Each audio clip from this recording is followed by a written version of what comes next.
آج جو گفتگو کرنی مقصود ہے، اگرچہ جلسے کا موضوع صرف شہادت عثمان رکھا گیا ہے اور یہ زیادہ تر ایک تاریخی موضوع ہے، میں یہ سمجھتا ہوں کہ اس موضوع پر مجھ سے بہت زیادہ بہتر روشنی ڈال سکیں گے پروفیسر اسلم صاحب، اس لیے کہ ان کا موضوع تاریخ ہے۔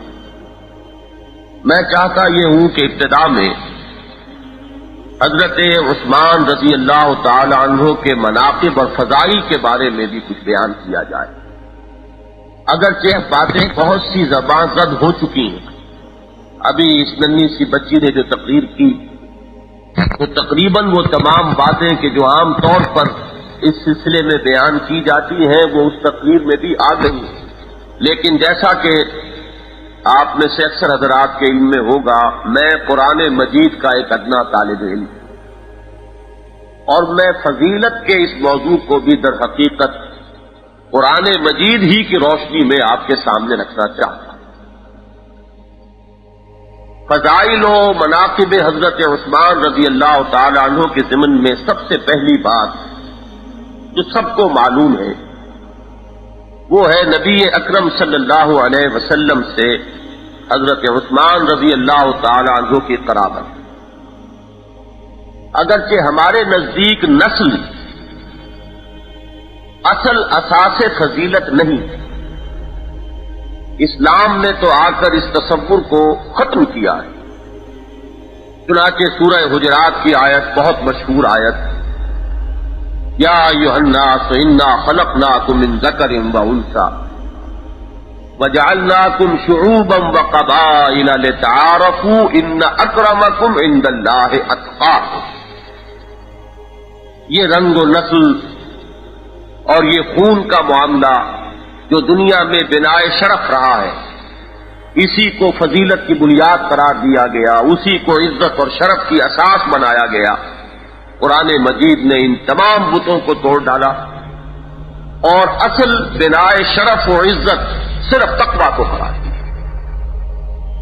اسی کی تفسیر سمجھیے، نبی اکرم صلی اللہ علیہ وسلم اپنے خاندان والوں کو جمع کر کے خطبہ ارشاد فرماتے ہیں اور قریب ترین جو افراد ہو سکتے ہیں ان کا نام لے لے کر فرماتے ہیں، یا فاطمہ بنت محمد صلی اللہ علیہ وسلم انقذی نفسک من النار فانی لا املک لک من اللہ شیئا، یا صفیۃ عمۃ رسول اللہ صلی اللہ علیہ وسلم انقذی نفسک من النار فانی لا املک لک من اللہ شیئا۔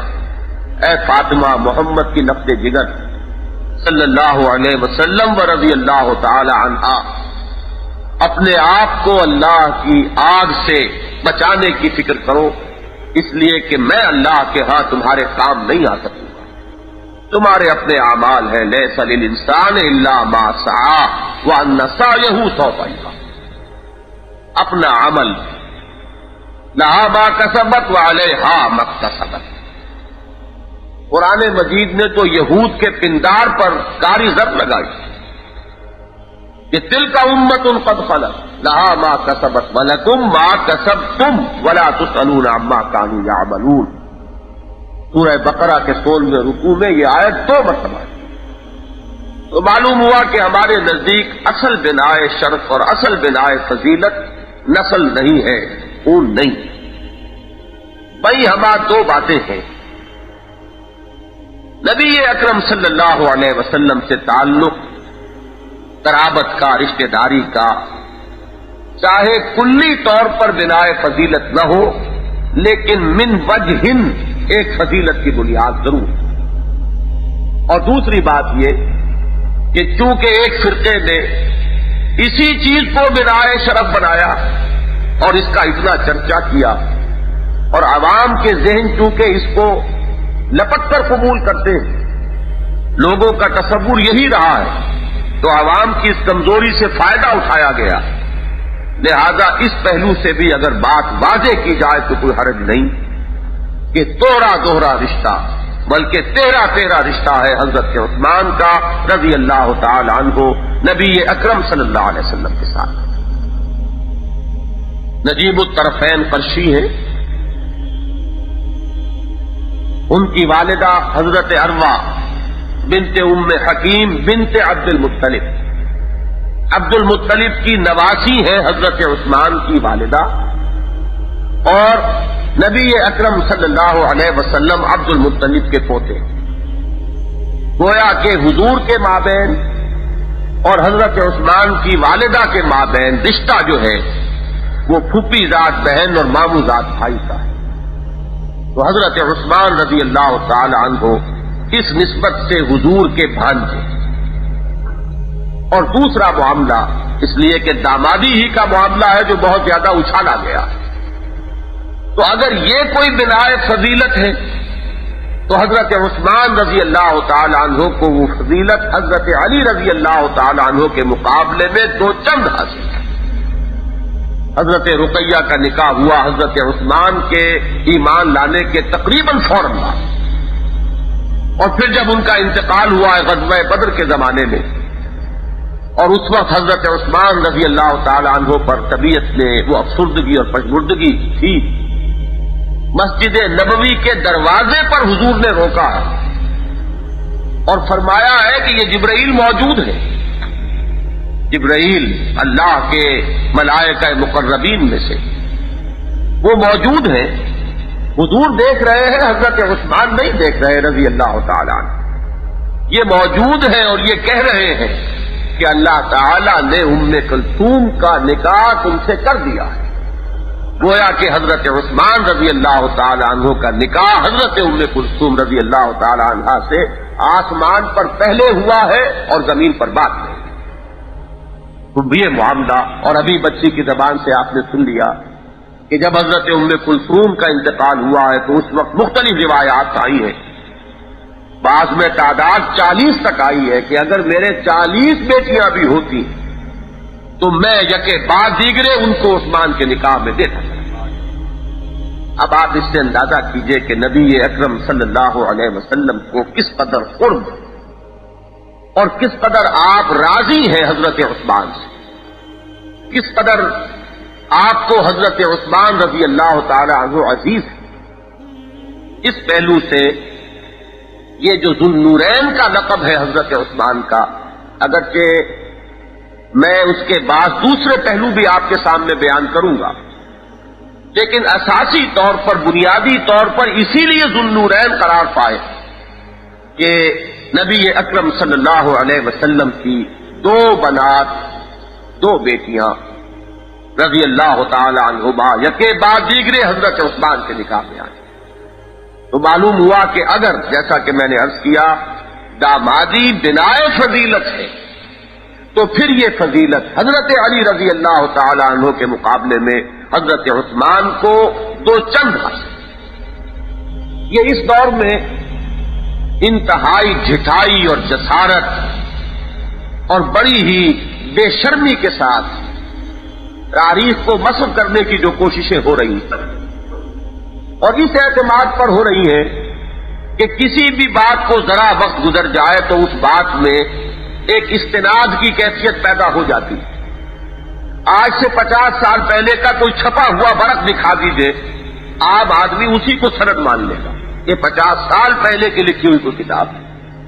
تو آج ایک بہت بڑا جھوٹ بولا جا رہا ہے، اور وہ جھوٹ اتنا بڑا کہ واقعہ یہ ہے کہ ہٹلر کا جھوٹ اور گوئبلز کا جھوٹ جو ہے وہ اس کے آگے بالکل مان پڑ جانے والا ہے، اور وہ یہ کہ جن لوگوں نے اس نسلی تعلق یا قرابت ہی کو بنائے شرف و فضیلت بنایا اور اسی پر اپنے پورے فلسفے کا تانا بانا جو ہے استوار کیا، انہیں جب یہ نظر آیا کہ یہ دامادی کا تعلق اگر ادھر اکیرا ہے تو ادھر دوہرا موجود ہے، تو انہوں نے اس کی پرواہ نہ کرتے ہوئے کہ خود ان کی اپنی تاریخ کی کتابوں میں، ان کی اپنی روایات میں، ان کے اپنے احادیث کے مجموعوں میں یہ بات صراحتاً مذکور ہے کہ حضرت خدیجہ الکبریٰ رضی اللہ تعالی عنہا سے حضور کو اللہ تعالیٰ نے 4 بیٹیاں عطا کی جو حضور ہی کے صلب سے تھی، حضرت زینب، حضرت رقیہ، حضرت ام کلثوم، حضرت فاطمہ رضی اللہ تعالی عنہن۔ لیکن آج یہ کہا جا رہا ہے کہ حضور کی بیٹی صرف ایک تھی، حضرت فاطمہ، اور بقیہ 3 جو ہے وہ حضرت خدیجہ کی تو بیٹیاں ہیں لیکن وہ حضور سے نہیں ہے بلکہ اپنے کسی سابق شوق.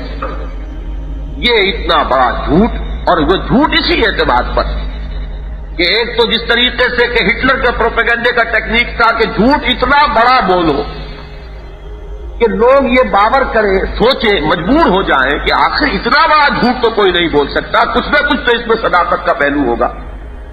اور دوسرے یہ کہ آج یہ جھوٹ تصدیق کر لو، آخر 50 برس کے بعد یہی چیزیں چھپے ہوئے اور آپ کوئی دکھاتا پھرے گا کہ دیکھو یہ پہلی کتاب کے اندر یہ چیز مرقوم ہے، لکھی ہوئی ہے اور کچھ نہیں. تو جو پہلی ثابت شدہ حقیقت ہے کم سے کم اس میں کچھ نہ کچھ شک کا پہلو تو پیدا ہو ہی جائے گا. جیسا کہ ابھی کہہ رہے تھے میاں صاحب، کس کے پاس وقت پڑا ہے کہ وہ تحقیق کرے؟ سنی سنائی باتیں ہیں مجلسوں میں بیان کی جانے والی اور نمک مرچ لگا کر بیان کی جانے والی، جو عوام کے ذہنوں میں بیٹھتی چلی گئی. اور بدقسمتی سے صرف عوام کے نہیں، اچھے اچھے اہل علم اور اہل قلم، مولانا امین حسن اصلاحی صاحب نے تو تسلیم کیا، اور ان کی وہ تحریر میں نے میثاق میں شائع کی تھی.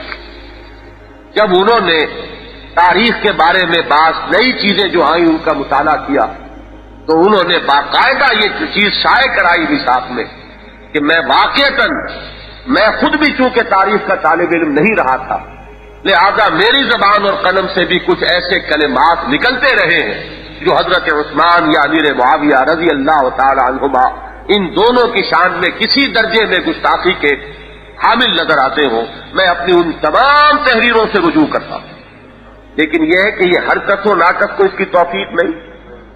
یہ انانیت، یہ تکبر جو ہے، جتنا بڑا انسان ہوگا اتنی ہی بڑی اس کے لیے یہ مشکل بھی ہے. جن کے رتبے ہیں سوا، ان کو سوا مشکل ہے. عام آدمی کے لیے غلطی کا مان لینا آسان ہے، لیکن اہل علم اور اہل فضل اور اہل قلم کے لیے، مصنفوں کے لیے اور بڑے بڑے اساتذہ کے لیے اپنی غلطی کا ماننا جو ہے آسان نہیں. تو واقعہ یہ ہے کہ تاریخ کو جو مسخ کیا گیا تو اس طرح کیا گیا، اس نے دھڑلے کے ساتھ کیا گیا، اور اس طریقے سے باتیں زبان پر جاری کرا دی گئی، اور اس طریقے سے لوگوں کے ذہنوں میں بٹھا دی گئی کہ بڑے بڑے مصنفین کے قلم سے وہ ٹپک پڑی ہے بغیر اس کے کہ ان کا کوئی ارادہ اس میں شامل ہو. اس سے بہت سی وہ چیزیں جو ہے عام ہو گئی کہ جن کا واقعہ یہ ہے کہ جب تاریخ کا محققانہ انداز میں مطالعہ کیا جائے تو معلوم ہو کہ بالکل ہی تصویر جو ہے وہ دوسری. تو میں اب جو عرض کر رہا تھا وہ یہ کہ قرابت نبی اکرم صلی اللہ علیہ وسلم کے ساتھ یقیناً بنائے فضیلت ہے، لیکن یہ بھی معاملہ جو ہے بہرحال حضرت عثمان رضی اللہ تعالی عنہ کو دوہرا حاصل ہے حضرت علی کی نسبت رضی اللہ تعالی. لیکن اصل بنائے فضیلت کیا ہے؟ عربی زبان کا ایک مشہور شعر ہے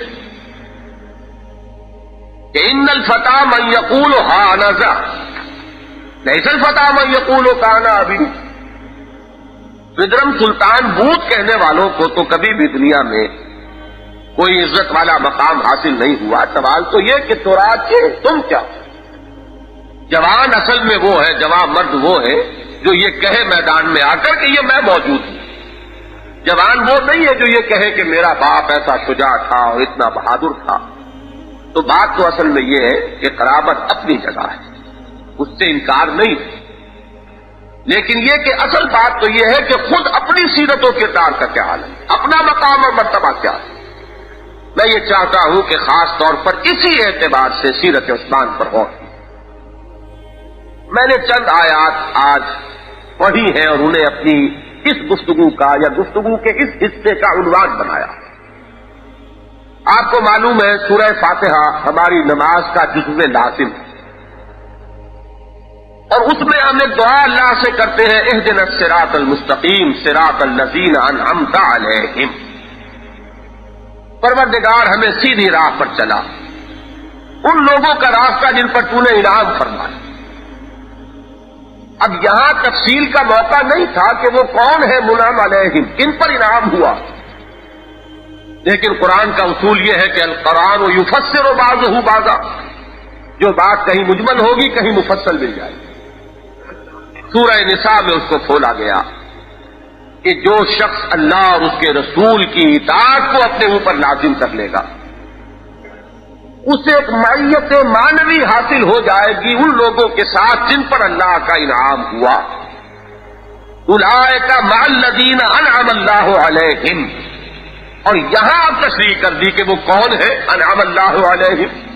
من النبیین والصدیقین والشہداء والصالحین وحسن اولئک رفیقا. یہ 4 جماعتیں انبیاء کرام ہیں بلند ترین مقام پر. ان کے بعد درجہ ہے صدیقین کرام کا، ان کے بعد ہے شہداء کرام، اور ان کے بعد ہے صالحین مومنین. نیچے سے چلیے تو صالحین مومنین، پھر شہداء کا رتبہ ہے، پھر صدیقین کا مقام و مرتبہ ہے، اور پھر انبیاء کرام کا. ان میں سے نبوت کا جہاں تک تعلق ہے وہ پہلے بھی کسبی نہیں تھی، وہ بھی تھی، اور اب تو اس کا دروازہ مستقلاً بند ہو چکا، مکمل طور پر بند ہو چکا. نبی اکرم صلی اللہ علیہ وسلم پر نبوت و رسالت کا خاتمہ ہی نہیں ہوا، اس کی تکمیل بھی ہو چکی، اتمام بھی ہو چکا. البتہ یہ 2 بقیہ جو مراتب ہیں درمیان کے، یہ بہرحال بند ہونے والے نہیں. اپنی اپنی ہمت، اپنی اپنا ایثار، اپنی اپنی کوشش، اپنی اپنی محنت، اور کسی درجے میں اپنی اپنی استاد طبع کے اعتبار سے ان دونوں مراتب تک ان پر فائز ہونا انسانوں کے لیے اب ذرا اس مقدمے کے ساتھ غور کیجئے. آخری پارے کی ایک سورت ہے سورۃ اللیل. اس کی آخری آیات کے بارے میں تو مفسرین کا اجماع ہے کہ یہ حضرت ابوبکر صدیق کے بارے میں نازل ہوئی رضی اللہ تعالیٰ عنہ، جو میں نے آپ کو پڑھ کر سنائی. فَسَيُجَنَّبُهَا الْأَتْقَى. اتقیٰ کا مصداق حضرت ابوبکر صدیق رضی اللہ تعالیٰ. الَّذِي يُؤْتِي مَالَهُ يَتَزَكَّى. ان کی سیرت اور شخصیت کا سب سے نمایاں وصف اللہ کی راہ میں مال صرف کرنا، تزکیے کے لیے. یہ نہیں ہے کہ کسی کا کوئی قرض ان پر تھا.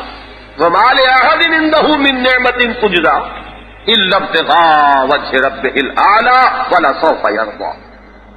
صرف اللہ کو راضی کرنے کے لیے وہ مال خرچ کرے، یتیموں پر، مسکینوں پر، بیواؤں پر، غریبوں پر، مسافروں پر، مانگنے والوں پر، اور پھر اللہ کے دین کے غلبے کے لیے، پیغام خدا بندی کی نشر و اشاعت کے لیے، جہاد فی سبیل اللہ کا سامان فراہم کرنے کے لیے. یہ سب سے نمایاں وصف ہے. یہ سورہ مبارکہ در حقیقت سورہ صدیقیت.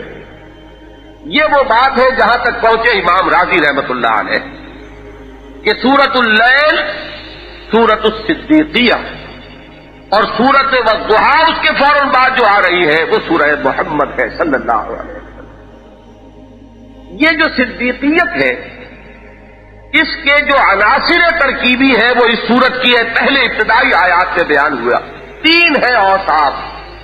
فَأَمَّا مَنْ أَعْطَىٰ وَاتَّقَىٰ وَصَدَّقَ بِالْحُسْنَىٰ فَسَنُيَسِّرُهُ لِلْيُسْرَىٰ. جس شخص کی سیرت و کردار میں یہ اجزائے ثلاثہ جمع ہو جائیں، اعطاء اس میں سب سے اول، اور آخر میں جیسا کہ میں نے عرض کیا سب سے زیادہ نمایاں اسی کو کیا. الذی یؤتی مالہ یتزکیٰ. ابتدا میں بھی فرمایا فَأَمَّا مَنْ أَعْطَىٰ وَاتَّقَىٰ وَصَدَّقَ بِالْحُسْنَىٰ. ایک طرف اعطاء ہو، جود و سخا ہو، کسی کو تکلیف میں دیکھ کر انسان تڑپ اٹھے، اس کی تکلیف دور کرنا اگر اس کے بس میں ہو تو اس تکلیف کو دور کرے. کسی کو احتیاج میں دیکھ کر اس کا اپنا آرام جو ہے اس پر حرام ہو جائے جب تک کہ وہ اس کی احتیاج کو اگر دور کرنے پر قادر ہے تو دور نہ کر دے.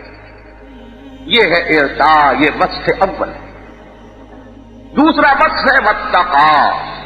طبیعت میں نیکی کا مادہ، برائی سے بچنے کی ایک کوشش، خدا ترسی اور خدا خوفی کی ایک کیفیت. اور تیسرا وصف جو تکمیل کرتا ہے ان کی کہ جس سے کہ مہر تصدیق ثبت ہو جاتی ہے کسی کی صدیقیت پر، وہ ہے وصدق بالحسنیٰ. جو بھی اچھی بات سامنے آئے فوراً تصدیق کرے. انانیت نہ ہو، تکبر نہ ہو کہ میں اس کی بات مان لوں گا تو میں چھوٹا ہو گیا یہ بڑا ہو گیا، بسا اوقات ہم خود اپنے اوپر وارد کر کے اس بات کو سمجھ سکتے ہیں.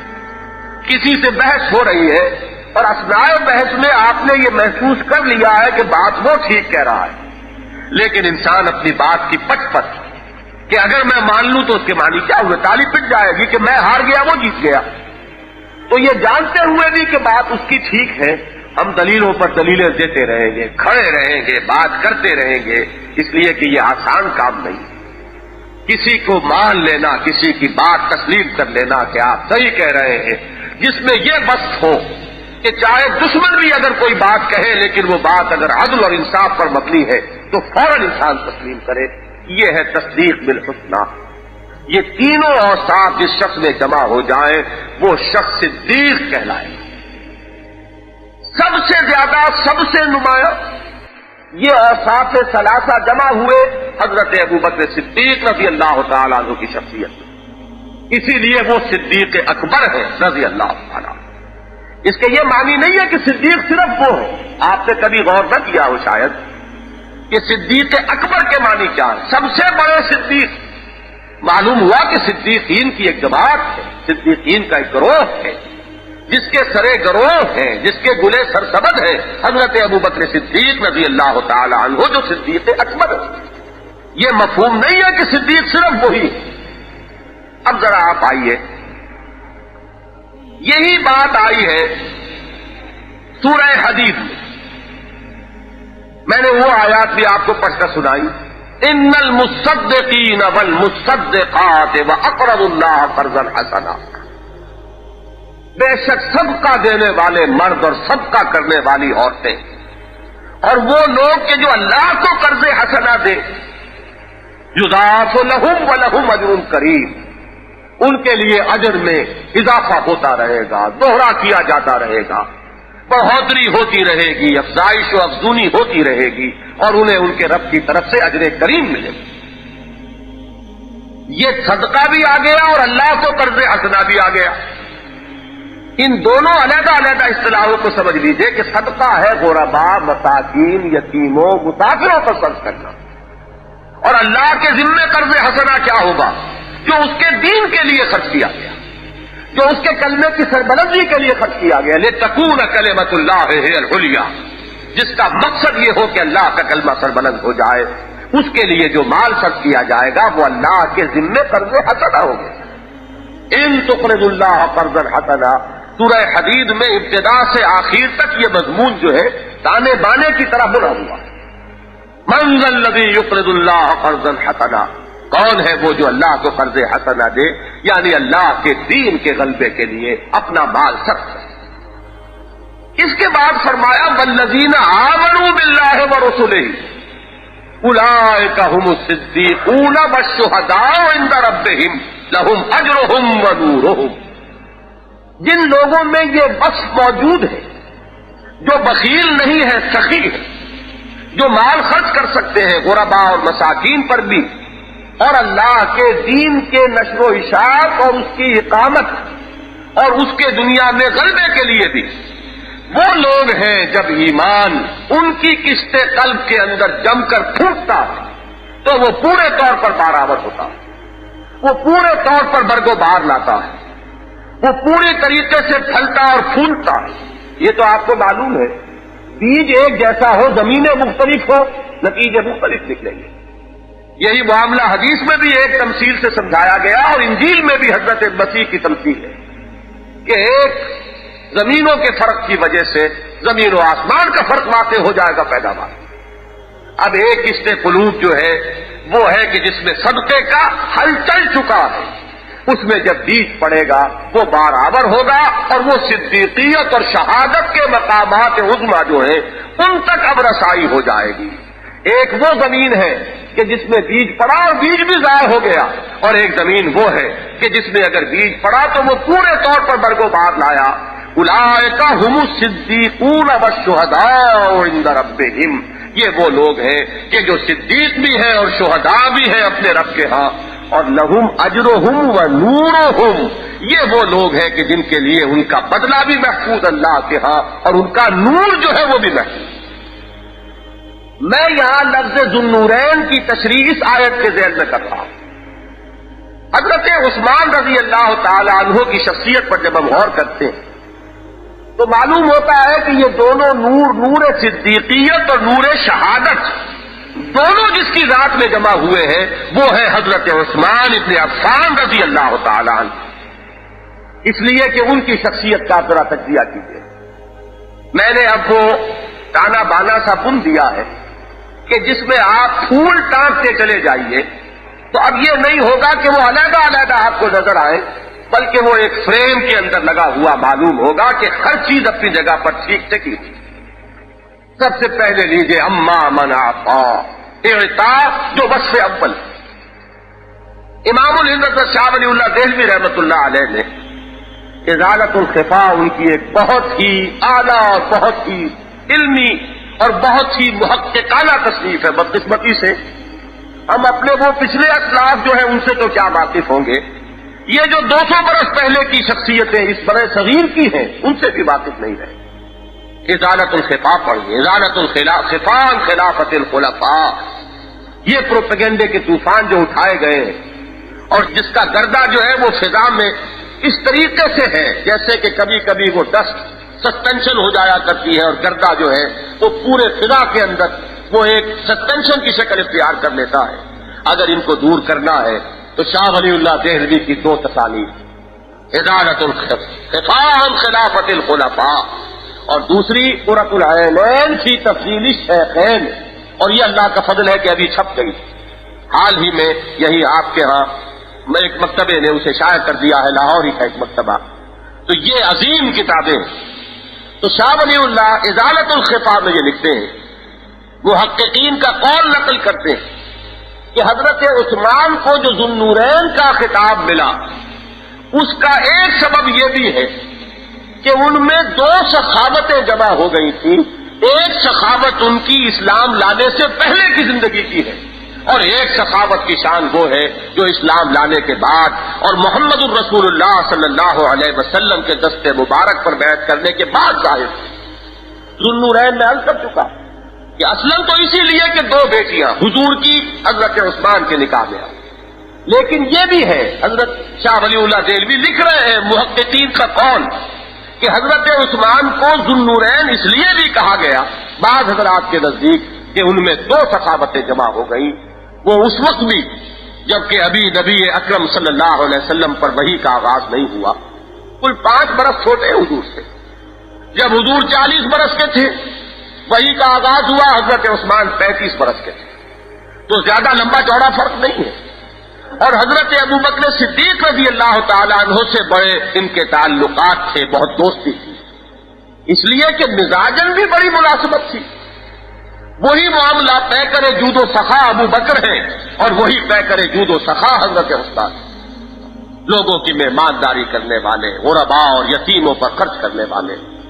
اس وقت سے وہ سخا اور اعطاء کا جو وصف ہے وہ بتمام و کمال حضرت عثمان رضی اللہ تعالی عنہ کی شخصیت میں موجود تھا.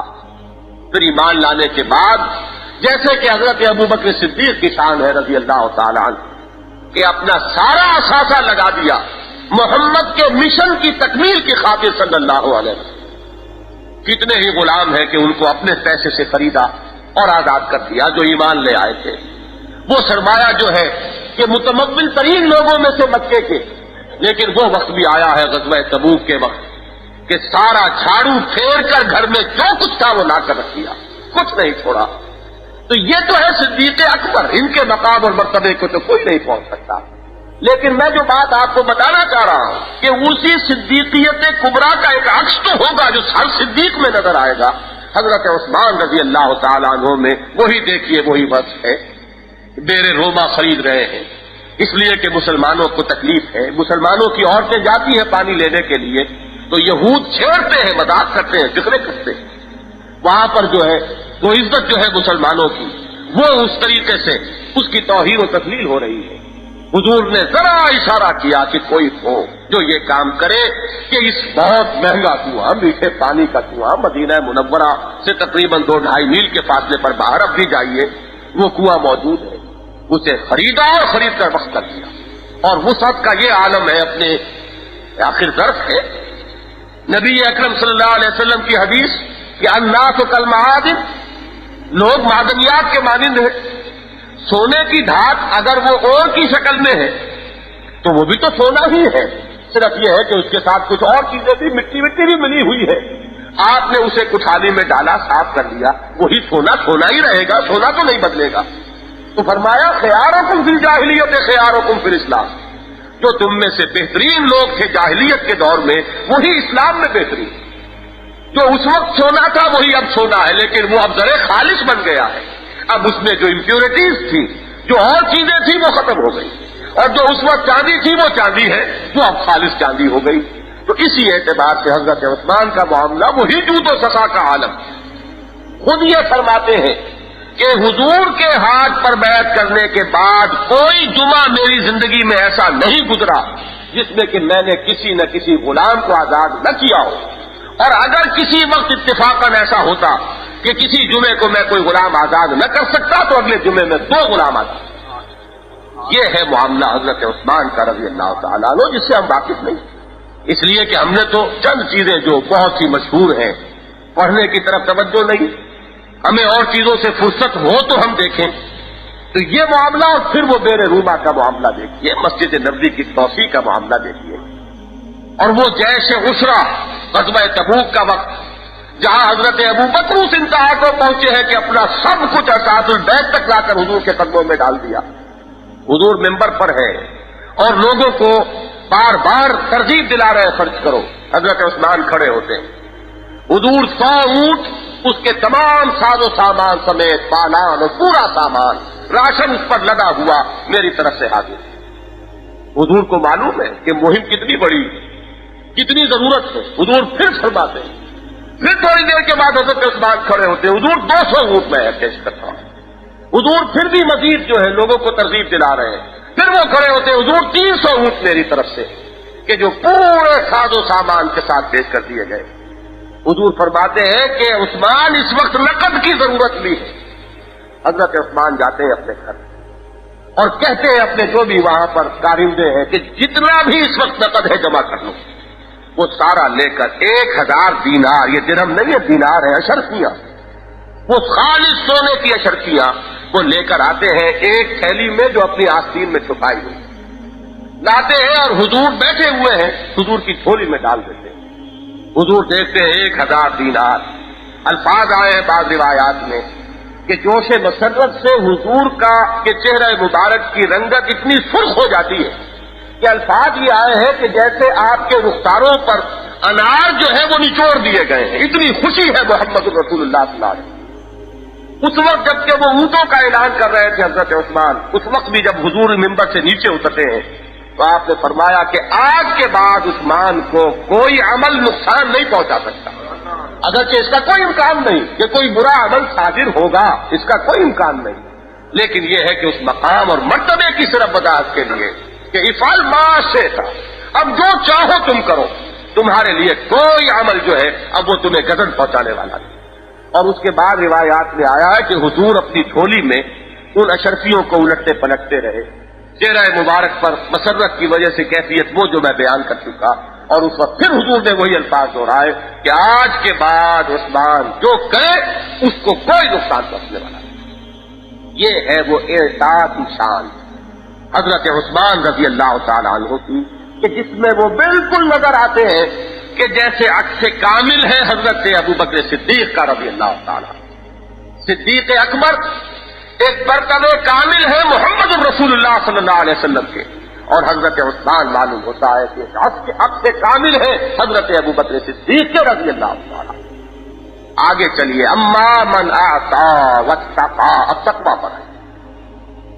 تقویٰ کے بارے میں استیعاب کا ایک قول شاہ ولی اللہ ہی نے نقل کیا رحمت اللہ علیہ کہ حضرت عثمان خود یہ فرماتے کہ میں نے کبھی بھی جاہلیت، اس معنی میں تو جاہلیت کا کوئی دور آیا ہی نہیں، صدیق پر جاہلیت کا دور نہیں آتا، لیکن ہم زمانی اعتبار سے کہہ رہے ہیں کہ وہ زمانہ کہ جو حضور پر وحی کے آغاز سے پہلے کا زمانہ اسے اب دور جاہلی کہتے ہیں. میں نے کبھی بھی نہ زنا کیا نہ چوری کی. اور یہ قول بھی نقل ہوا ہے کہ حضرت عثمان اور حضرت ابوبکر رضی اللہ تعالی عنہ دونوں نے جاہلیت ہی میں شراب کو اپنے اوپر حرام کر دیا تھا. یہ وہ فطرت سلیمہ ہے، یہ وہ انسان کی فطرت. حضور جو فرماتے ہیں کہ کل مولود یولد علی الفطرہ فابواہ یحودانہ او یمجسانہ او ینصرانہ او کما قال صلی اللہ علیہ وسلم. یہ فطرت اسلام لے کر ہر انسان آتا ہے. یہ تو پھر مسخ ہو جاتی ہے فطرتیں، تب یہ برائیاں اور یہ عیوب اور یہ خرابیاں اور یہ فحش حرکات کا صدور ہوتا ہے. ورنہ اگر فطرت اپنی اس صحت اور سلامتی پر برقرار رہے تو فطرت انسانی جو ہے وہ تو اس فاطر کی بنائی ہوئی ہے، اس میں تو کوئی کمی نہیں. تو اس فطرت سلیمہ پر ہوتا ہے ہر صدیق، ہر نبی بھی اور ہر صدیق بھی. مزاجن صدیقین کا مزاج بالکل انبیاء کا مزاج ہوتا ہے. یہ بات دوسری ہے کہ کسی کا دستے ہنائی باغ میں کوئی گیا اور کوئی پودا ہے گلاب کے پھول اس میں کھلے ہوئے ہیں، کسی کا دستے ہنائی کسی ایک پھول کو چن لیتا ہے، یہ اس کا انتخاب ہے. ورنہ گلاب کے پھول وہاں ہیں اور بھی ہے اس پودے میں، جس کو چن لیا استفاء اور اجتباء کا مقام جسے حاصل ہو گیا وہ مصطفیٰ اور مجتبیٰ ہو گئے. اور بقیہ جو وہ پھول ہیں وہ حسد میں جلتے نہیں کہ وہ یہ کہیں کہ انہیں یہ مقام کیوں حاصل ہو گیا، بلکہ جیسے ہی ان کی طرف سے دعوت آتی ہے وہ لبیک کہتے ہوئے حاضر ہو جاتے ہیں. اور ایک لحظہ کا توقف بھی نہیں ہوتا ہے تصدیق میں کہ فوراً تصدیق کرتے ہیں. یہ ہے صدیقیت کی شان. تو میں یہ پہلی دوسری بات بیان کر رہا تھا، انسان کے اس طبیعت میں بدی سے جو حجاب ہے اس کو اصطلاح میں کہتے ہیں حیا. یہ انسان کی فطرت میں برا کام کرتے ہوئے اندر سے لفظ لبابہ اسے روکتا ہے، جس کی قسم کھائی قرآن مجید میں لا اقسم بالنفس اللوامہ. اور انسان نہیں چاہتا. حضور نے ایک مرتبہ یہ گناہ کی تعریف کی کہ الاسم ما حاک فی صدر کا فکرہت ان یطلع علیہ. گناہ وہ ہے جس سے تمہارے سینے میں خلجان پیدا ہو جائے اور تم اس کو پسند نہ کرو کہ لوگوں کے علم میں آئے کہ اس نے یہ حرکت کی ہے. یعنی گناہ کے یہ دو پہلو ہو گئے، ایک تو نفس لوامہ اس پر ملامت کر رہا ہو اندر، اور ایک انسان یہ محسوس کرے کہ یہ سب لوگ بھی کہیں گے کہ یہ بری بات ہے اور وہ نہ کرنا چاہے، وہ برائی ہے. اسی کا مادہ جو ہے اسے ہم حیا کہتے ہیں.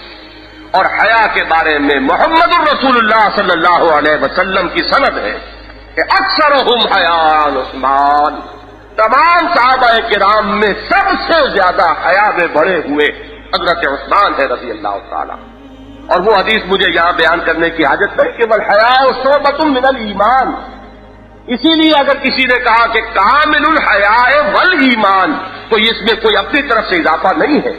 یہ در حقیقت حضور ہی نے جو ربط ظاہر کیا ہے حیا میں اور ایمان میں کہ والحیاء شعبۃ من الایمان، تو جس کی حیا کامل ہے در حقیقت اس کا ایمان بھی کامل ہے. تو کامل الحیاء والایمان یا اکثرہم حیاء عثمان، یہ ہے شان حضرت عثمان کی. اس سلسلے میں مسلم شریف میں ایک واقعہ آیا ہے حضرت عائشہ صدیقہ سے رضی اللہ تعالیٰ عنہ.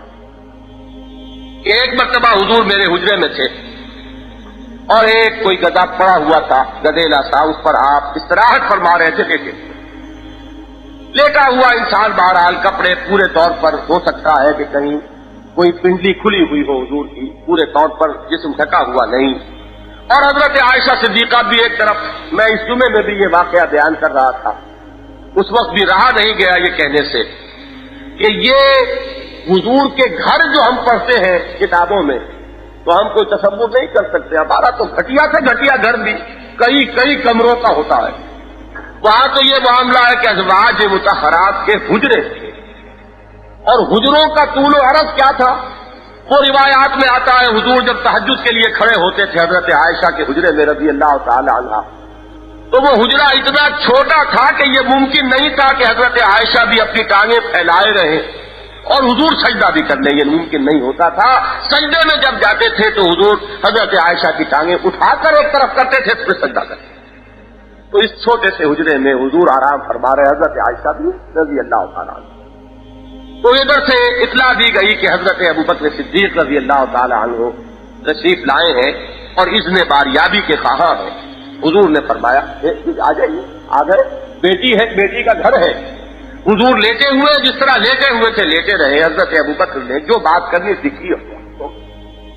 پھر یہ بات فرمائی گئی اطلاع دی گئی کہ حضرت عمر بھی تشریف لائے ہیں، حاضر ہونا چاہتے ہیں، ان کے بارے میں بھی اجازت دے دی گئی، وہ آئے۔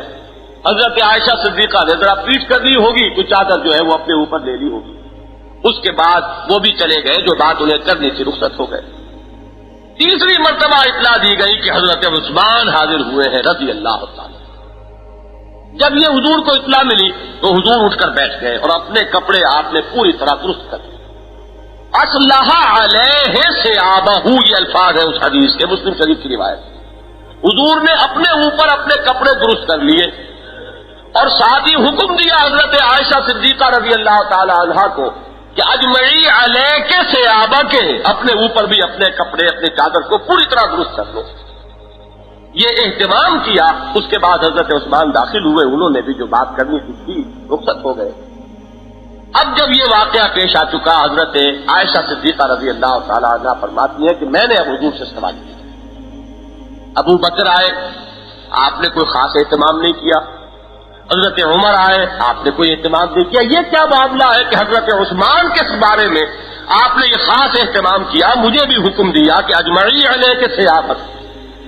تو حضور نے فرمایا کہ تمہیں معلوم نہیں کہ حضرت عثمان انہ رجل حیی، انتہائی حیادار۔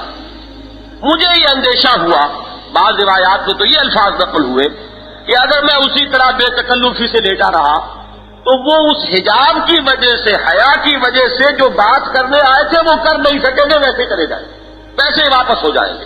اور دوسری روایت میں الفاظ آئے ہیں کہ عثمان تو وہ ہے کہ جس سے فرشتے حیا کرتے ہیں، تو میں بھی تو ان سے حیا کر رہا ہوں۔ یہ ہے معاملہ حضرت عثمان کا رضی اللہ تعالیٰ۔ ایام جاہلیت ہی میں، یعنی ایمان لانے سے پہلے، یوں کہیے صرف شراب کو اپنے اوپر حرام کر لینے والے، زنا کے بارے میں خود گواہی دینے والے کہ کبھی بھی پوری عمر میں اس کا موقع نہیں آیا۔ معاشرہ وہ ہو عرب کا جس میں شراب اور زنا جو ہے وہ ان کے معروفات میں شامل ہو چکے تھے، وہ منکر کا کوئی تصور ہی نہیں تھا کہ اس میں کوئی برائی کی بات بھی ہے۔ اسی میں 35 برس جس نے بسر کیے ہوں اور یہ گواہی دے رہا ہوں، جس کی حیا کا عالم یہ ہو کہ فرماتے ہیں کہ جس دن سے میں نے حضور کے ہاتھ پر بیعت کی ہے تو اپنا جو دایاں ہاتھ حضور کے ہاتھ میں دیا تھا، اس کے بعد سے میں نے کبھی اپنے ناف سے نیچے کے جسم کو اس سے مس نہیں کیا ہے کہ یہ ہاتھ محمد کے ہاتھ میں آیا تھا صلی اللہ علیہ وسلم۔ اس کے تقویٰ کا، اس کی حیا کا یہ عالم، اما من آتا واتقا، جس کے اتقاء کا یہ عالم، جس کے اعطاء کا یہ عالم جو میں بیان کر چکا، اور صدق بالحسنی، تصدیق کا معاملہ یہ ہے کہ چھٹے یا ساتویں، بعض لوگوں کے نزدیک 5ویں یا چھٹے مومن ہیں ایمان لانے والوں میں حضرت عثمان کا نمبر یہ، حضرت ابو عبیدہ رضی اللہ تعالیٰ عنہ، حضرت عبد الرحمن ابن عوف رضی اللہ تعالیٰ، عشرہ مبشرہ میں ان حضرات سے بھی پہلے ایمان لائے حضرت عثمان۔ تو معلوم ہوا کہ وہ صدق بالحسنی، تصدیق کرنے میں سبقت کرنے والے، اور اعطاء اور اتقاء ان دونوں میں کامل۔ تو یہ ہے صدیقیت کے وہ اوصاف ثلاثہ۔ اور ان المصدقین والمصدقات فاقرضوا اللہ قرضا حسنا، وہ سورہ حدیث کی آیات، وہ بھی اس کے اندر بتمام و کمال موجود۔ تو یہ صدیقیت بھی موجود، اور پھر وہ مقام شہادت بھی حاصل ہو گیا۔ صدیقین کا معاملہ یہ ہوتا ہے، انبیاء کا معاملہ بھی یہ ہے، آپ کو معلوم ہے نبی اکرم صلی اللہ علیہ وسلم خود فرماتے ہیں لَوَجِدْتُ أَنْ أُقْتَلَ فِي سَبِيلِ اللَّهِ ثُمَّ أُحْيَىٰ ثُمَّ أُقْتَلَ ثُمَّ أُحْيَىٰ ثُمَّ أُقْتَلَ۔ میں یہ چاہتا ہوں، میری یہ خواہش ہے کہ میں اللہ کی راہ میں قتل کر دیا جاؤں اور پھر مجھے زندہ کیا جائے، پھر میں اللہ کی راہ میں قتل کر دیا جاؤں۔ لیکن یہ کہ رسولوں کے باب میں اللہ کی سنت یہ ہے کہ یہ بات چونکہ عالم ظاہری میں اس میں رسول کے مغلوب ہو جانے کا پہلو آ جاتا ہے، اور رسول کے شایان شان یہ نہیں۔ اللہ نے فیصلہ کیا لَأَغْلَبَنَّ أَنَا وَرُسُلِي، میں اور میرے رسول غالب رہیں گے۔ لہذا یہ معاملہ، اور صدیقین کے ساتھ بھی اللہ کا معاملہ یہ ہے۔ یہ حضرت ابوبکر صدیق رضی اللہ تعالی عنہ کہ ان کی موت بھی اسی طرح واقع ہوئی، وہ شہادت بقیہ خلفائے ثلاثہ ہے، تینوں کو وہ مقام حاصل ہو رہا ہے، حضرت عمر کو بھی، حضرت عثمان کو بھی، اور حضرت علی کو بھی رضی اللہ تعالی عنہم۔ لیکن یہ بھی در حقیقت اس کو سمجھ لیجئے کہ وہ نبوت اور نبوت کا عکس ہے صدیقیت۔ حضرت عثمان کا معاملہ یہ ہے کہ یہاں کر دونوں چیزیں جمع ہو گئی، اپنی شخصیت کے اعتبار سے، اپنی سیرت و کردار کے اعتبار سے وہ ایک صدیق کامل ہے، صدیقیت کے اوصاف و تمام و کمال موجود، اور پھر انہیں مقام اور مرتبہ حاصل ہوا وہ شہادت کا۔ وہ واقعہ آیا کہ کوہ حرا پر حضور ہے، حضرت ابو بکر ہے، حضرت عمر ہے اور حضرت عثمان ہے رضی اللہ تعالی عنہم، اور اس وقت جب وہ روب نبوت سے پہاڑ کانپا اور لرزا ہے تو حضور نے فرمایا اپنے پائے مبارک سے ذرا ٹھوکا دیتے ہوئے پہاڑ کو کہ تھم جا، رک جا، تیری پیٹھ پر اس وقت ایک نبی، ایک صدیق اور 2 شہیدوں کے سوا اور کوئی نہیں۔ تو یہ ہے وہ شہادت کی پیش کی خبر جو محمد رسول اللہ صلی اللہ علیہ وسلم نے حضرت عمر فاروق، حضرت عثمان غنی رضی اللہ تعالیٰ عنہما دونوں کو دی تھی۔ تو یہ 2 نور ہیں جو جمع ہوئے ہیں حضرت عثمان غنی رضی اللہ تعالیٰ عنہ کی شخصیت میں۔ اولئک هم الصدیقون والشہداء عند ربہم لہم اجرہم ونورہم، یہاں لفظ نور کو خاص طور پر سورہ حدید کی یہ آیات نمبر 18-19 ہے، جا کر مطالعہ کیجیے گا۔ تو یہ ذوالنورین حضرت عثمان غنی رضی اللہ تعالیٰ عنہ اس اعتبار سے بنے کہ یہ دونوں چیزیں جو ہیں ان کی شخصیت کے اندر بتمام و کمال موجود، اور ساتھ صدیقیت پورے کے پورے موجود، اور پھر یہ کہ مرتبہ شہادت سے نوازے گئے حضرت عثمان رضی اللہ تعالیٰ عنہ۔ تیسرا آپ کی فضائل میں اس کو طبعاً سمجھیے، اصل بات تو جیسا کہ میں عرض کر چکا، اصل فضیلت بنا تقویٰ، اصل فضیلت سیرت اور کردار کی فضیلت ہے، اصل فضیلت وہ کہ جو بیان ہو چکی، لیکن یہ بھی کہ وہ مشن جو تھا محمد الرسول اللہ صلی اللہ علیہ وسلم کا، حضرت ابو بکر صدیق، یہ بھی ایک معاملہ فلسفے کا ہے کہ صدیق کے کرنے کا کام یہی ہوتا ہے، وہ نبوت کے کام کو کنسولیڈیٹ کرتا ہے۔ حضور نے انقلاب کی تکمیل کی، حضور کے انتقال کے فوراً بعد کاؤنٹر ریولیوشنری موومنٹس جو ہے وہ شروع ہوئی، ادھر سے یہ مانعین زکوٰۃ ہیں، مرتدین ہیں، وہ نئی نئی نبوتوں کے دعوے دار اٹھ گئے، 2.5 برس کی تھوڑی سی مدت، اور وہ صدیق اکبر رضی اللہ تعالی عنہ چومکھی جنگ لڑ رہے ہیں، اور تمام فکروں کا سدباب کر کے اس انقلاب کو یوں کہیے کہ اس کو پھر مستحکم کر کے دنیا سے رخصت ہو گئے۔ اس کے بعد اب ہوا اصل میں وہ دور جو ہے جس کو کہنا چاہیے کہ للی ان بلوم، پھول جو ہے پوری طرح کھلا ہوا، خلافت راشدہ جو ہے وہ اپنے پورے عروج پر جو ہے تو وہ دور فاروقی میں نظر آتی رضی اللہ تعالی عنہ۔ یہاں بھی آپ دیکھیں گے ایک عجیب کیفیت ہے، حضرت عثمان رضی اللہ تعالیٰ عنہ کے شخصیت میں یہ 2 کی چیزیں ایسی جمع کی ہیں اللہ نے، اور یہ ذوالنورین کا لقب اتنے مختلف پہلوؤں سے آپ کی شخصیت پر راست آتا ہے۔ ایک طرف تو یہ کہ 2 بیٹیاں حضور کی نگاہ میں آ رہی ہیں حضرت عثمان، وہ قول محققین کا نقل کر چکا کہ 2 سخاوتیں، سخاوت ایک وہ کہ جو ایمان سے قبل، اور ایک سخاوت وہ کہ جس کا ظہور ہوا ایمان کے بعد۔ 2 نور جمع ہو گئے، نور صدیقی بھی ہے اور نور شہادت بھی ہے، دونوں نور جو ہے وہ آپ کی ذات میں جمع ہو گئے۔ آگے چلیے، جیسا کہ میں عرض کر رہا تھا، خلافت میں ایک دور ہے حضرت عمر فاروق کا، اصل ایکسٹینشن اور اصل توسیع جو ہوئی ہے وہ حضرت عمر کے دور میں ہوئی رضی اللہ تعالیٰ عنہ۔ سلطنت کسریٰ جو ہے وہ پاؤں تلے روندی گئی، اور اس کے کنوز جو ہے وہ جو ہے لا رہے اور مال غنیمت کی شکل میں آ رہے ہیں، مدینہ منورہ میں ڈھیر لگ رہے ہیں۔ وہ کسریٰ کی سطوت جو ہے وہ داستان پارینہ بن گئی۔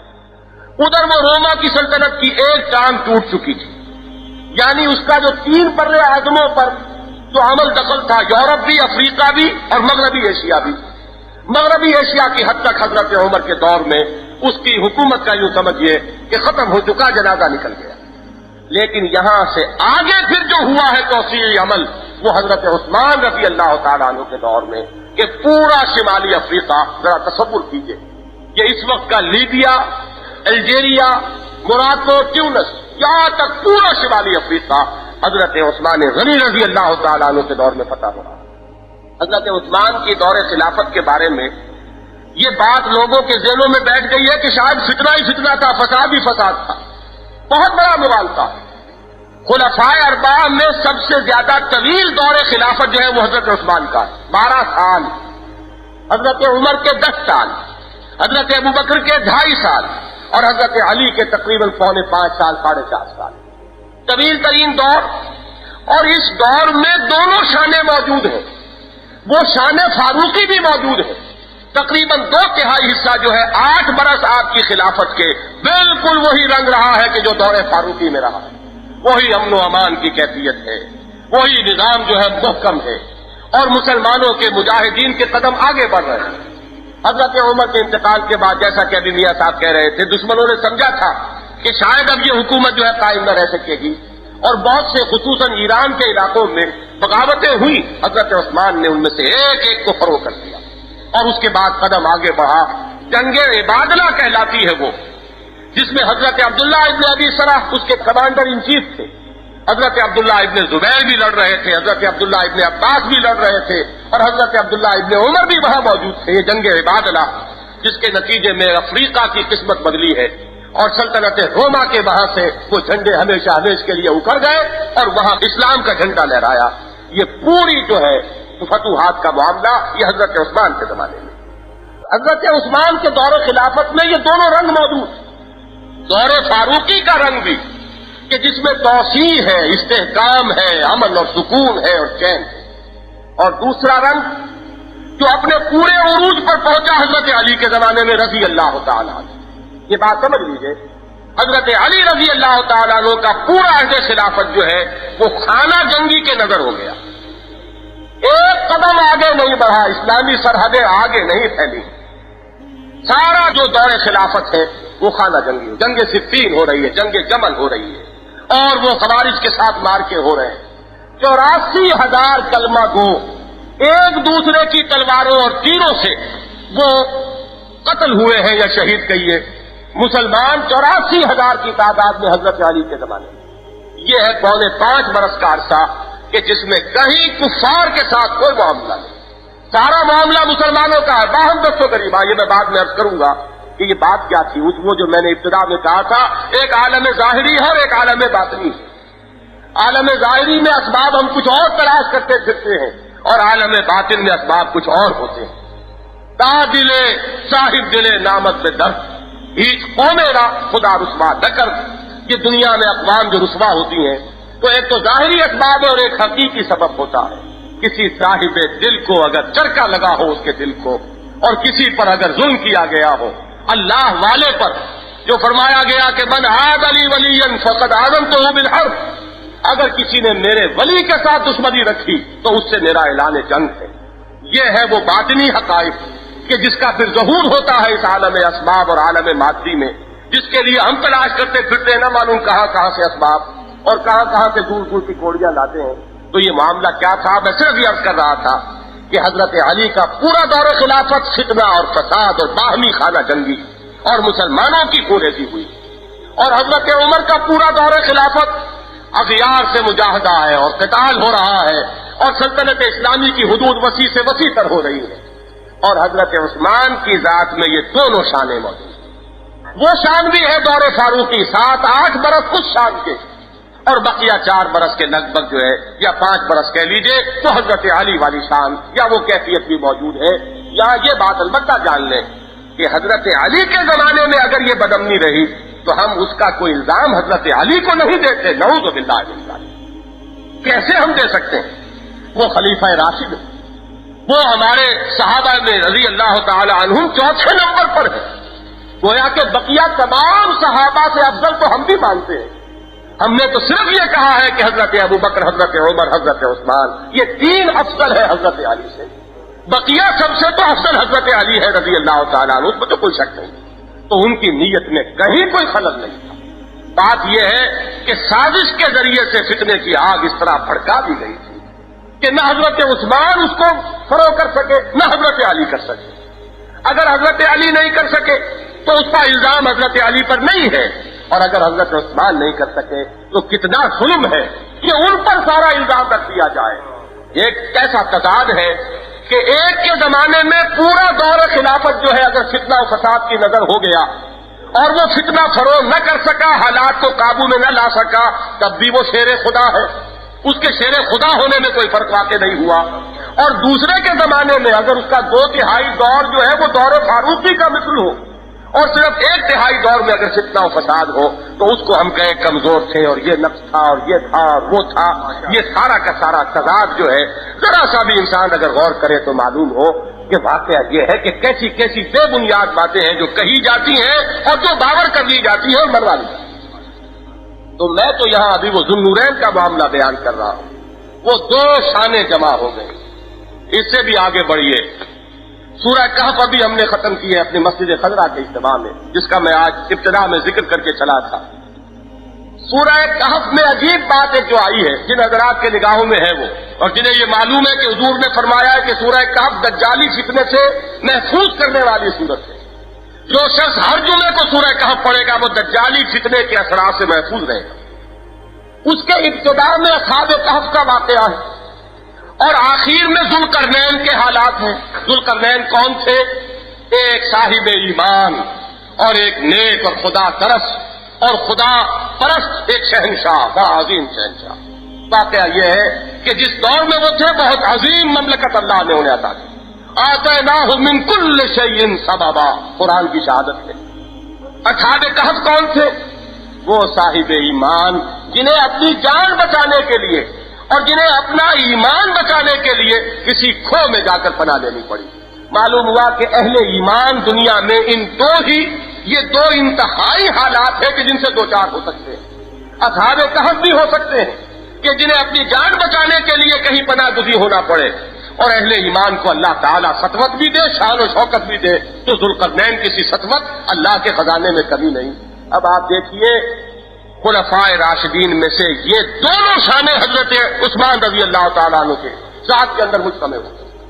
حضرت عثمان کی سطوت، حکومت اور سلطنت کی وسعت کے اعتبار سے ذوالقرنین تو کہیں گرد کو بھی نہیں پہنچتے. ان کا معاملہ تو یہ ہے کہ یہ سندھ کے ساحل سے لے کر، میں نے کل بھی وہ مصرع میری زبان پر فوراً آ گیا تھا علامہ اقبال کا، کہ نیل کے ساحل سے لے کر تاب خاک کاشغر، یہ بھی ذوالقرنین کی مملکت اتنی نہیں تھی. ان کے بعد جو 30ویں درجے پر دارا اول آیا اس کی سلطنت کی تو حدود یہ تھی، بڑی عظیم سلطنت. اور ذرا حضرت عثمان کی سلطنت تو دیکھیے، پورا شمالی افریقہ وہاں سے چلیے اور پھر بالکل جو مشرقی سرحد تھی ذوالقرنین کی وہاں تک، اور جزیرہ نما عرب اس میں مزید. معلوم ہوا کہ ذوالقرنین کی سطوت سے 3 گنا سطوت حضرت عثمان کو حاصل ہے. اور اسی کے ساتھ ساتھ یہ بھی ہے کہ 50 دن تک محصور ہے اپنے گھر میں کہ پینے کے لیے پانی تک موجود ہے. یہ دونوں شانیں جمع ہوئی عثمان کے اندر. عجیب معاملہ ہے. یہ دو چیزیں جس طرح جمع ہوئی، 2 ہی مواقع ایسے آئے کہ حضرت عثمان موجود نہیں ہے لیکن موجود ہے. غزوہ بدر میں شریک نہیں ہو سکے اس لیے کہ حضرت رقیہ بیمار تھی رضی اللہ تعالی عنہ. حضور نے حکم دیا کہ عثمان تم تیمارداری کے لیے رہو اور تم شریک سمجھے جاؤ گے بدر میں. اور بدر کے مال غنیمت میں ان کا حصہ لگا. معلوم ہوا کہ عثمان نہیں ہے لیکن ہیں، اگرچہ جسمن موجود نہیں لیکن حقیقتاً موجود ہے بدر کے میدان میں. اور یہی معاملہ ہو رہا پھر صلح حدیبیہ میں، وہاں بھی عثمان موجود نہیں، اور حضور اپنے ہی ایک ہاتھ کو عثمان کا ہاتھ قرار دے کر بیعت لے رہے ہیں کہ یہ عثمان کی بیعت ہو گئی. عثمان نہیں ہے لیکن ہے. 2 مرتبہ یہ معاملہ ہوا. یہ بعد میں جب فتنوں کی آگ بھڑکی ہے، حضرت عبداللہ ابن عمر کا ایک واقعہ آتا ہے رضی اللہ تعالیٰ عنہ، جس زمانے میں کہ یہ بلوائی مصر سے آئے ہوئے تھے. معلوم ایسا ہوتا ہے کہ اس دور کا واقعہ کہ کوئی مصری بلوائی تھا، اس نے مناظرانہ انداز میں حضرت عثمان کی برائی بیان کرنے کے لیے چیزیں بیان کی کہ بتاؤ کیا عثمان احد کے دن ان لوگوں میں شامل نہیں تھے جو واپس مدینے آ گئے تھے؟ حضرت عبداللہ ابن عمر نے فرمایا رضی اللہ تعالیٰ ہاں ٹھیک ہے، صحیح کہتے. پھر اس نے کہا کیا عثمان غیر حاضر نہیں تھے بدر سے؟ حضرت عبداللہ ابن عمر رضی اللہ تعالیٰ عنہما نے فرمایا ہاں ٹھیک کہتے. تو کیا وہ بیعت رضوان سے غیر حاضر نہیں تھے؟ انہوں نے پھر فرمایا کہ ہاں ٹھیک کہتے ہو. اس بلوائی نے سمجھا کہ میرا جادو تو چل گیا اور میں جیت گیا. اس نے اللہ اکبر کہا اور جانے لگا. اب حضرت عبداللہ ابن عمر نے روک دیا کہ جاتے کہاں رکو، اب مجھ سے سنو بات. حضرت عثمان رضی اللہ تعالیٰ عنہ جو عہد میں آ گئے مدینہ منورہ واپس، اللہ تعالیٰ ان سب کے لیے معافی کا اعلان کر چکا. سورہ آل عمران میں وہ آیت موجود ہے. جو لوگ بھی اس روز واپس آ گئے تھے اللہ نے ان کو معاف کر دیا. اب تم کون ہوتے ہو اس کو پھر دوبارہ اس کا ذکر کرنے والے. اور حضرت عثمان جو بدر میں نہیں تھے تو اس کا سبب یہ کہ حضرت رقیہ بیمار تھی، حضور نے حکم دیا تھا، اور الامر فوق الادب یہ تو آپ بھی اب کہتے ہیں، حضور کا حکم تھا، حضور کے حکم سے تیماردار کے حصے سے تھے اور حضور نے حصہ لگایا اور شریک مانا۔ اور تیسری بات پر اب یہ بات جو کہی عبداللہ ابن عمر نے رضی اللہ تعالیٰ عنہما، تو یہ وہی کہہ سکتے تھے، اور عثمان جو نہیں تھے بیعت رضوان کے وقت، تو معلوم ہے کیوں نہیں تھے؟ اگر حضور کے پاس کوئی شخص ہوتا کہ جو عثمان سے بڑھ کر زیادہ عزت والا ہوتا قریش کے نزدیک، تو حضور اسی کو بھیجتے مکے کے اندر۔ یہ سب سے زیادہ عزت والے تھے حضرت عثمان رضی اللہ تعالی عنہ، جنہیں سفیر بنا کر بھیجا محمد رسول اللہ صلی اللہ علیہ وسلم نے۔ اس کے بعد اب اس کا جو منہ اترا، اور پھر اب حضرت عبداللہ ابن عمر نے اللہ اکبر کا نعرہ مارا اور فرمایا اب جاؤ اور لے جاؤ میری یہ تینوں باتیں ساتھ۔ یہ ہے معاملہ، وہ معاملہ اس وقت سے چلا رہا ہے، کوئی آج کی بات تو نہیں۔ لیکن میں یہ عرض کر رہا تھا کہ یہ دو ذرا گنتے چلے جائیے کہ کتنے مواقع پر یہ دو چیزیں جو ہے حضرت عثمان رضی اللہ تعالیٰ عنہ کی شخصیت میں جمع ہوئی ہیں۔ میں صرف ایک بات اس سلسلے میں عرض کروں گا شہادت عثمان کے پس منظر، تاریخی پس منظر کے اعتبار سے، اصولی بات۔ آپ ذرا تاریخی اعتبار سے اس پر غور کیجئے۔ اسلام کو جو اللہ نے غلبہ دیا، نبی اکرم صلی اللہ علیہ وسلم کو کامیاب فرمایا، لِيُظْهِرَهُ عَلَى الدِّينِ كُلِّهِ، یہ جو مشن تھا محمد الرسول اللہ کا وہ مکمل ہوا جزیرہ نما عرب کی حد تک۔ اور پھر آپ کے مشن کو لے کر صحابہ کرام باہر نکلے، تو جو لوگ مسطوع ہوئے یا جنہوں نے شکست کھائی، ان کا ذرا جائزہ لیجئے وہ کون کون تھے۔ سیاسی طور پر جنہوں نے شکست کھائی اور مذہبی طور پر جنہوں نے شکست کھائی۔ پہلے مذہبی طور پر گن لیجئے، مشرکین جو تھے عرب کے، ان کا تو تیا پاچا کر دیا گیا۔ اس میں تو سورہ توبہ کی وہ آیت نازل ہو گئی کہ اب تمہیں 4 مہینے کی مہلت ہے، اگر اس کے اندر ایمان لے آؤ تو اس سرزمین میں رہ سکتے ہو، اگر نہیں رہ سکتے تو فَإِذَا انْسَلَخَ الْأَشْهُرُ الْحُرُمُ فَاقْتُلُوا الْمُشْرِكِينَ حَيْثُ وَجَدتُّمُوهُمْ۔ ان کے لیے اب کوئی رعایت نہیں ہے، اب مشرکین کو تہہ تیغ کر دیا جائے گا۔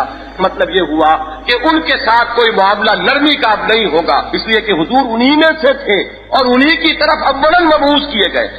اب وہ کسی رعایت کے مستحق نہیں تھے اگر کفر پر باقی رہتے۔ لیکن نصارہ اور یہود کو ایک رخصت دی گئی، تم چاہو تو اپنے دین پر قائم رہ سکتے ہو، یؤتوا الجزیۃ عن ید وہم صاغرون۔ 2 شرطیں ہیں، نیچے ہو کر رہو گے، سر جھکا کر رہو گے، غلبہ اسلام کا ہوگا، مسلمانوں کا ہوگا، اور دوسرے یہ کہ تمہیں جزیہ دینا پڑے گا، یؤتوا الجزیۃ عن ید وہم صاغرون۔ یہ رعایت تھی جو اہل کتاب کے ساتھ اسلام نے کی، اور غالباً اسی رعایت کا پھر انتقام ہے جو انہوں نے لیا۔ لیکن اس انتقام کو 2 حصوں میں اپنے ذہن میں رکھیے۔ عیسائیوں کے معاملے میں قرآن مجید کا جب آپ مطالعہ کریں گے تو جو نصارہ اس وقت تک تھے ان کی کہیں کہیں قرآن نے تعریف بھی کی، ان میں ابھی اچھے لوگ بھی موجود تھے، ان میں قبول حق کی استعداد بھی موجود تھی، اور عیسائیوں سے کوئی براہ راست مار کا بھی حضور کی حیات طیبہ میں پیش نہیں آیا۔ جبکہ یہود کا معاملہ اس کے بالکل برعکس، یہود پر تنقیدیں بھی قرآن مجید میں بڑی شدید ہوئی۔ 10 رکوع ہے پورے 5ویں رکوع سے 14ویں رکوع تک سورہ بقرہ کے، یہ ذرا پڑھیے تو معلوم ہوگا کہ ایک مفصل اور مسلسل فرد قرارداد جرم ہے جو یہود پر عائد کی جا رہی ہے۔ اور پھر ان کے 3 قبیلے جو تھے مدینے سے ان کو نکالا گیا، ایک قبیلے کے تمام مردوں کو قتل بھی کیا گیا، تو زخم خوردہ زیادہ جو تھے وہ یہودی تھے، عیسائی بھی تھے، لیکن یہ کہ عیسائیوں کا معاملہ اتنا نہیں جتنا یہود کا تھا، لہذا انتقام کا معاملہ بھی یہ ہے کہ سب سے پہلے یہودیوں نے اس انتقام کے لیے وہ ریشہ دوانیاں کی اور سازشیں کی۔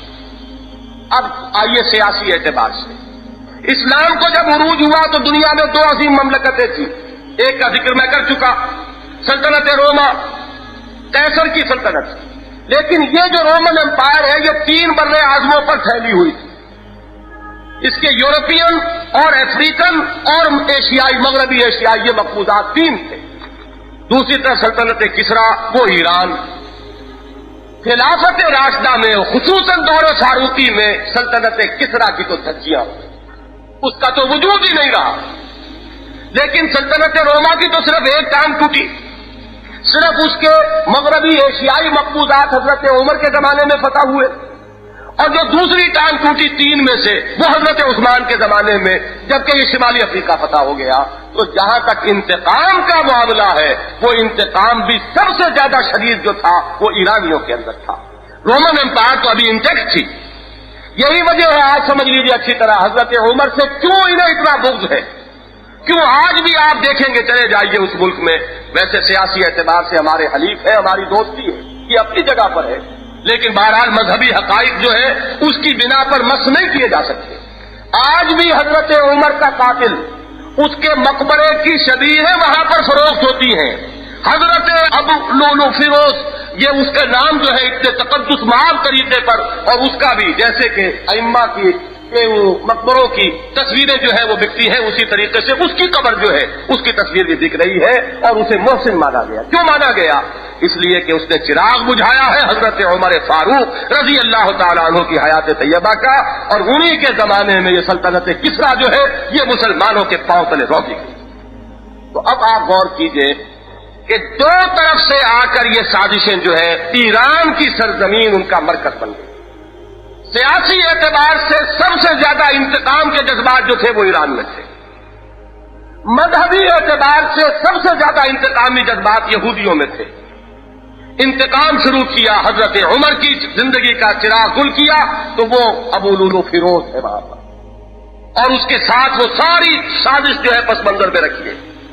لیکن جب اس میں ناکامی ہو گئی, جیسا کہ ابھی میاں صاحب کہہ رہے تھے, اب یہودی ذہن سامنے آیا, اور یہودی ذہن کی ریشہ دوانیاں اور اس کی سازش کے اندر مہارت جو ہے واقعہ یہ ہے کہ دنیا کی کوئی قوم اس کا مقابلہ نہیں کرتی. یہ ہندوؤں کے بارے میں بھی ایک جدید تحقیق یہ ہے کہ یہ بھی لاسٹ ٹرائبز آف بنی اسرائیلی ہیں.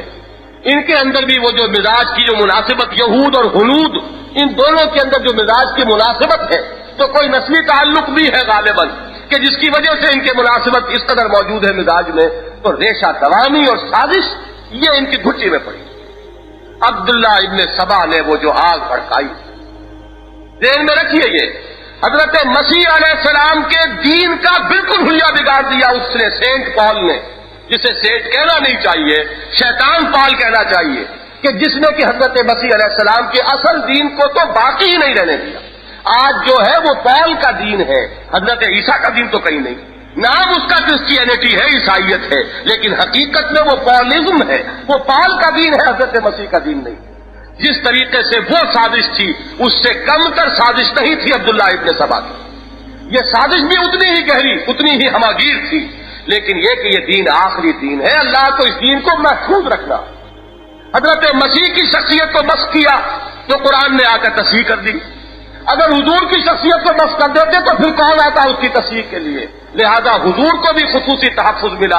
اور یہ جو فرمایا کہ لا تزال فی امتی طائفۃ, میری امت میں ایک گروہ ہمیشہ حق پر قائم رہے گا, تو یہ حفاظت خصوصی ہے جو اللہ کی طرف سے اس دین کو, اس لیے کہ یہ آخری دین. ورنہ سازش اتنی بڑی تھی, آگ ایسی بھڑکائی گئی, بڑے بڑے جو ہے وہ دنگ ہو کر رہ گئے. اس میں یہاں تک آتا ہے, واقعہ یہ ہے کہ امام مظلوم اور شہید مظلوم ہے اگر تو وہ حضرت عثمان ہے رضی اللہ تعالیٰ. 50 دن تک ان کے گھر کا محاصرہ ہو رہا ہے. اس دور کے ایک بہت بڑے محقق مفکر, انہوں نے عجیب کیا ہے, اس گھر کو آگ لگ گئی گھر کے چراغ سے, اور کہا گیا کہ یہ شاہد من اہلہا, دیکھو اب یہ سنی جو ہے کہلانے والے وہ وہی کچھ کہہ رہے ہیں جو ہم کہتے چلے آئے تھے. یہ ہماری بدقسمتی, ہمارے اپنے اعمال کی ثابت ہے. ویسے یہ ہے کہ اللہ تعالیٰ کی شان یہ ہے کہ وہ زندہ میں سے مردہ اور مردہ میں سے زندہ برآمد کرتا ہے, شر میں سے خیر نکال لاتا ہے. واقعہ یہ ہے کہ اس کتاب کے نتیجے میں پھر جو مسلمان بیدار ہوا ہے, اس لیے کہ یہ بات بڑی چونکا دینے والی بات تھی. تو اب یہ جو جلسے ہو رہے ہیں اور یہ جو یوم منائے جا رہے ہیں, اور جو کتنی ہی کتابیں ہیں, درجنوں کتابیں تصنیف ہو گئی, اور تاریخ کا یہ باب جو ہے اب اس کو کھنگالا جا رہا ہے اثر نو, تو یہ سارا خیر جو ہے اسی شر سے برآمد ہوا.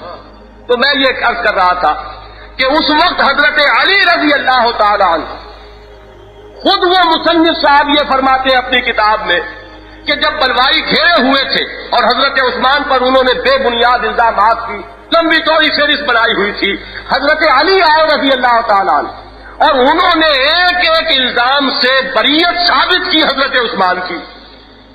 لیکن پھر دیکھیے عجیب بات, یہ وہی الزام ہے کہ پھر جو وہ صاحب مصنف خود دوبارہ پیش کر رہے ہیں.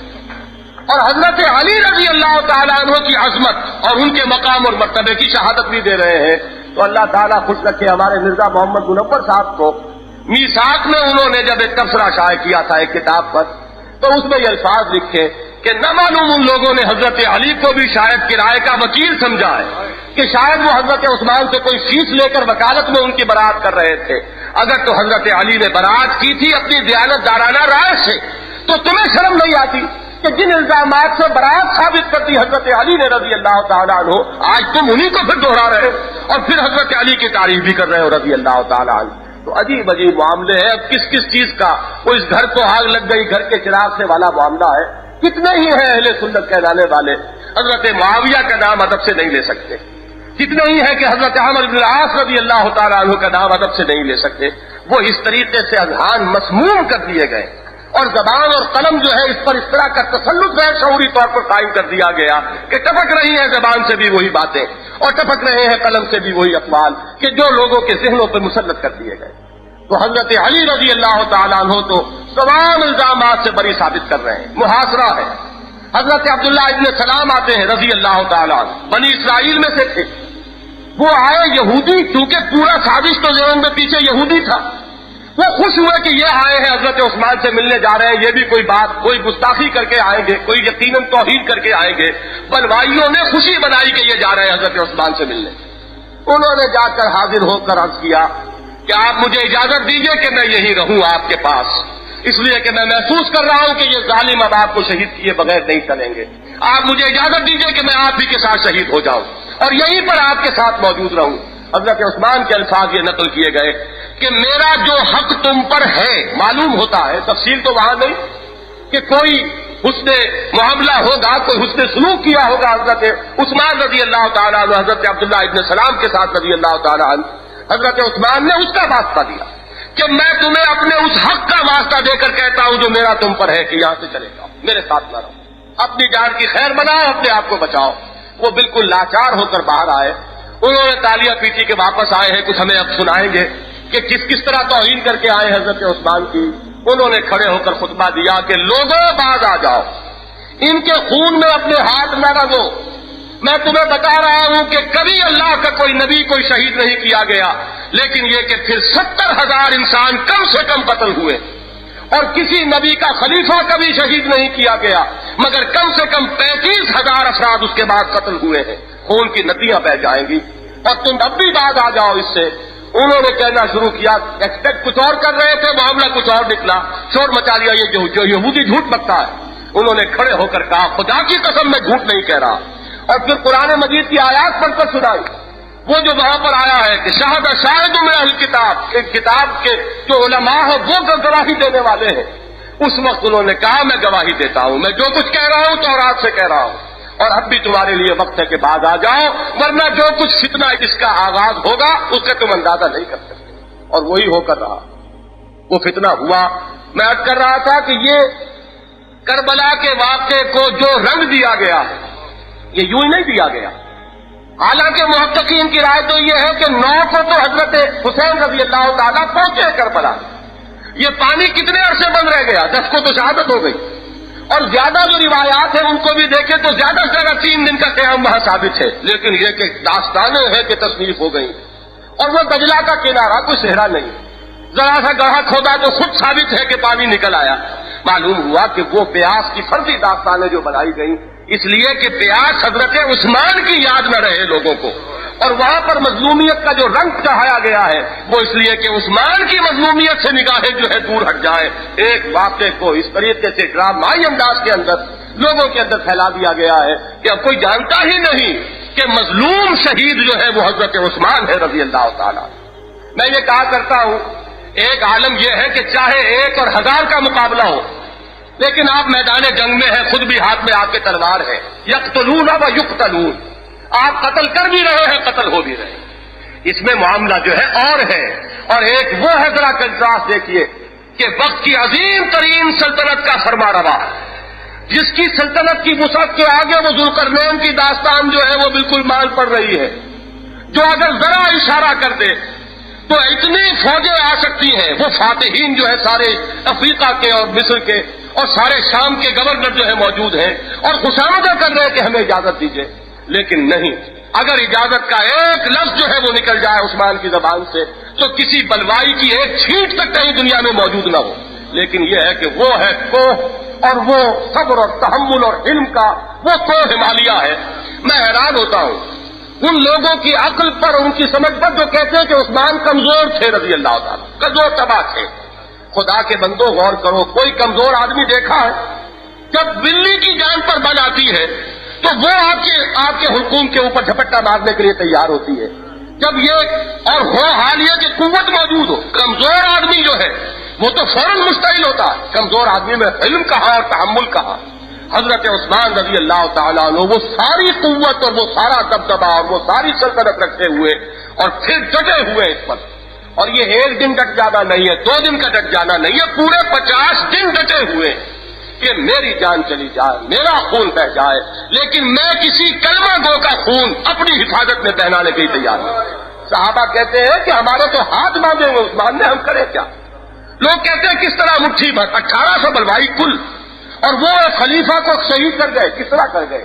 اس طرح کر گئے کہ خلیفہ نے لوگوں کے ہاتھ باندھے ہوئے کہ میں یہ اپنے دامن پر کوئی چھینٹا کسی کلمہ گو کے خون کا، کلمہ گو چاہے منافق ہو، کلمہ گو ہے۔ حضرت عمر نے فرمایا تھا حضور سے، عرض کیا تھا حضور کی خدمت میں، مجھے اجازت دیجیے عبداللہ ابن ابی کی گردن اڑا دوں۔ حضور نے فرمایا کہ اے عمر کیا کہیں گے لوگ کہ اب محمد نے اپنے ساتھیوں پر ہاتھ اٹھانے شروع کر دیے، وہ کچھ بھی ہو اسے کلمے کا تحفظ حاصل ہے۔